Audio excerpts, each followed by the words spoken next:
வணக்கம் தமிழா. RRB group D தொடர்பான ஒரு செய்தி வந்து வெளியே இருக்குது. அதை பற்றி இந்த வீடியோவில் பார்க்க போகிறோம். அதற்கு முன்னாடி நம்முடைய தமிழா அகாடமி யூடியூப் சேனல் சப்ஸ்கிரைப் பண்ண கூட உள்ள பெல் சிம்லையும் கிளிக் பண்ணுங்கள்.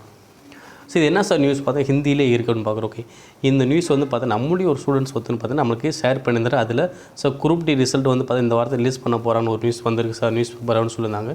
ஸோ ஓகே, நம்மளும் பார்த்தா ஹிந்தியில் இருக்க ஒன்றும் புரியல. ஓகே, அதை போய் ட்ரான்ஸ்லேட் போட்டு பார்த்ததில் என்ன வந்துச்சு பார்த்தீங்கன்னா, குரூப் டி தேர்வு முடிவுகள் இந்த வாரத்தில் வெளியிடப்படும். ஆர்ஆர்பி குரூப் டியில் வந்து பார்த்தீங்கன்னா 3 நிலை இருக்குது.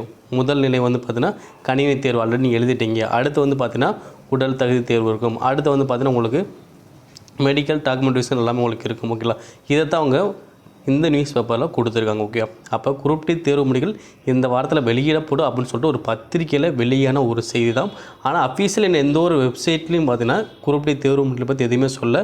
ஆனால் முன்னாடியே அவங்க சொன்ன மாதிரி டிசம்பர் மாதத்துக்குள்ளே வெளியிடுன்னு சொல்லியிருந்தாங்க. தவிர மித்தபடி நவம்பர் மாதம் விட மாட்டோம் அப்படின்னு விஷயம் சொல்லவே இல்லை. ஓகேங்களா, ஸோ வந்தால் ரொம்ப நல்லது. ஓகே, நவம்பர் மாதத்தில் வந்தாலே ரொம்ப நல்லது. ஏன்னா அடுத்தடுத்த ப்ராசஸ் நமக்கு ஈஸியாக இருக்குன்னா ஒரு தேர்வு முடிவுக்காக வெயிட் பண்ணுறத விட அதுக்கு முடிவை தெரிஞ்சிட்டு அப்படின்னா அடுத்து நம்ம என்ன பிளான் பண்ணலாம் அப்படின்னு சொல்லிட்டு ஒரு இது கொண்டு வர முடியும். ஓகேங்களா, ஸோ இப்போ இந்த வாரத்தில் வரும் சொல்லலாம். இந்த வாரம்ன்றது 3ஆவது வாரம்னு வச்சுக்கலாம், இல்லை 4ஆவது வாரம் கூட. ஓகே, அப்போ நவம்பர் மாதத்துக்குள்ளே வெளியாகும் அப்படின்னு சொல்லிட்டு பொறுத்து தான் பார்க்கணுன்னா இதுக்கு முன்னாடி ஒரு நியூஸ் அப்படி தான் வந்துச்சு. ஓகே, நவம்பர் 19 வந்து பார்த்திங்கன்னா குரூப் டி ரிசல்ட் வந்து வெளியாகும் அப்படின்னு ஒரு நியூஸ் போய்கிட்டு இருந்துச்சு. அது கூட ஒரு அஃபீஷியலாக இல்லை, அது ஃபேக்கான நியூஸ். ஓகே, இது வந்து நாளிதழில் வெளியான ஒரு செய்தி. இந்த வாரத்தை வெளியிட போகிறோம் அப்படின்னு சொல்லியிருக்காங்க. ஓகே, வெயிட் பண்ணி பார்க்கலாம்.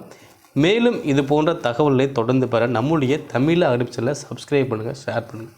நன்றி.